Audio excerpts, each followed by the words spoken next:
Hello friends, and welcome back to the Homestaying Housewife. I'm Monica, for those of you that are new to my channel, and today we are actually in my pantry slash office slash grow room, which are the lights that you see back there.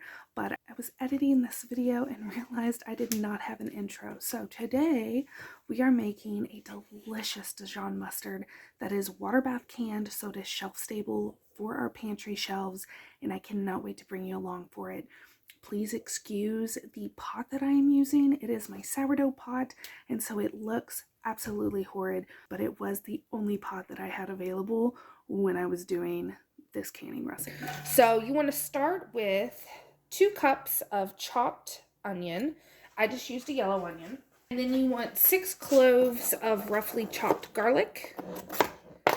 Throw that in there.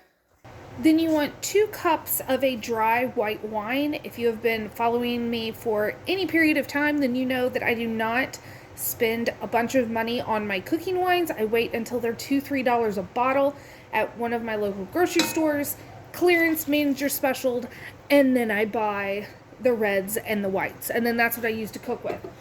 Some people will say that you need to have expensive wine that you would want to drink.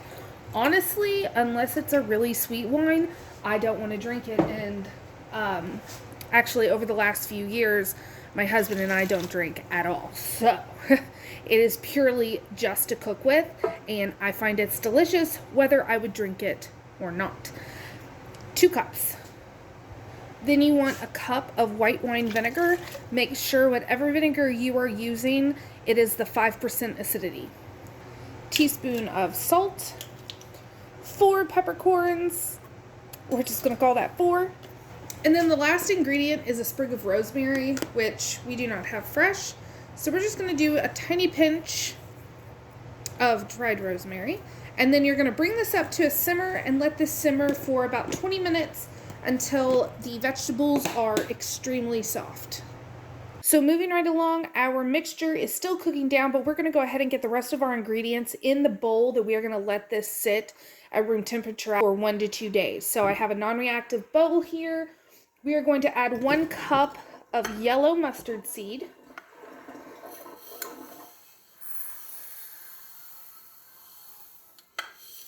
You want 1/3 cup of dry mustard.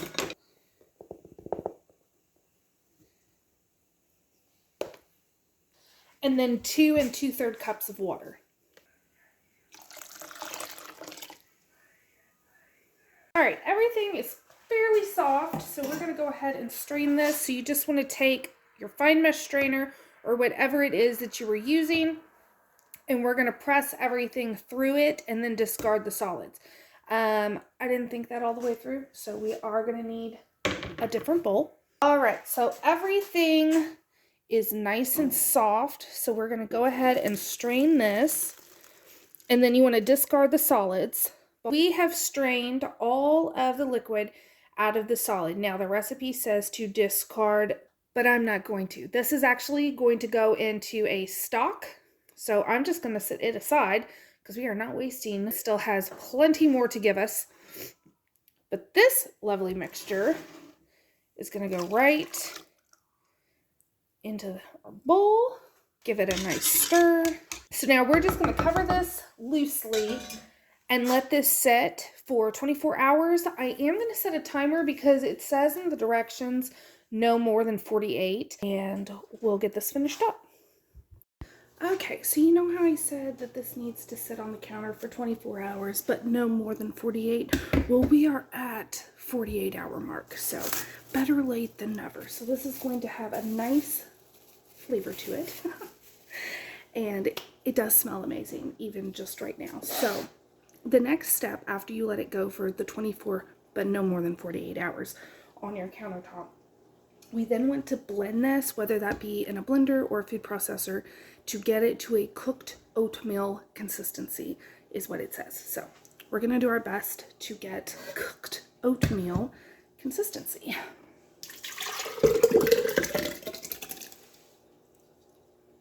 All right, so I let this go for about 20 seconds, and I think we're pretty good.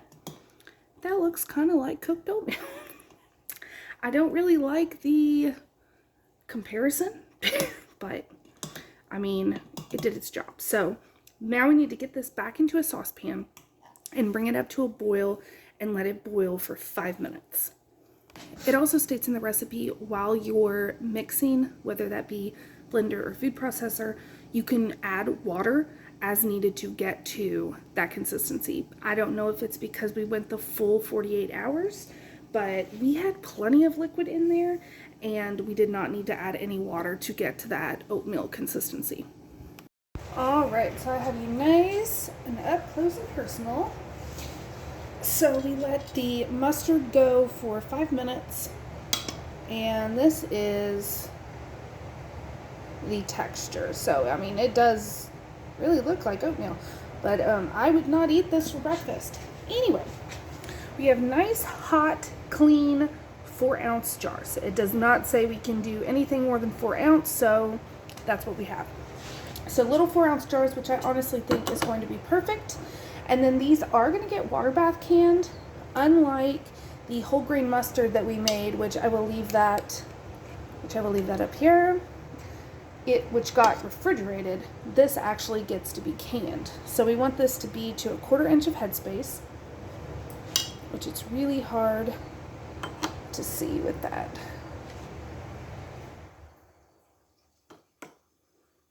Right there. So right there is your 1/4 inch of headspace. So we're just going to do that to all of the jars. And yes, some of my little 4 ounces have labels on them. I'm hoping during the water bath session that they will remove themselves. All right, so I ended up getting 8 1/4 pints, and then this would have made 9 and then a little bit of extra. So I'm just going to go ahead and put this in my fridge. I'm not canning this. The thing with mustard is you really want it to mellow out. So as it sits on your shelf, or in this jar's case, in the fridge, it will mellow out in flavor and really get to its full potential. But I will go ahead and give you a taste test, but it will not be exactly what it's going to taste like once it's done. I mean, it is good. So if you were to taste it right now, you might be like, oh my goodness, that is so sharp. That's because the mustard seeds haven't had time to mellow out. And the flavors will really develop. But that is really good. Like, you can tell that it's going to be really good, if that makes sense. So now we are going to debubble everything. Make sure to wipe the rims of our jars, because like this, for instance, you see that on the rim. That would cause your lid to potentially fail. And then you can also see right here, there's an air pocket. So that's what we're trying to get rid of. We're getting rid of this, and we're getting rid of anything. Hi, baby. So these are going to get put in the water bath canner for 10 minutes. We had a casualty. So we only have 7 jars, but it did not explode. So I think what happened is either, I don't really know. Like, the lid could have just not been on the way it should have. I don't know. Because it's not busted.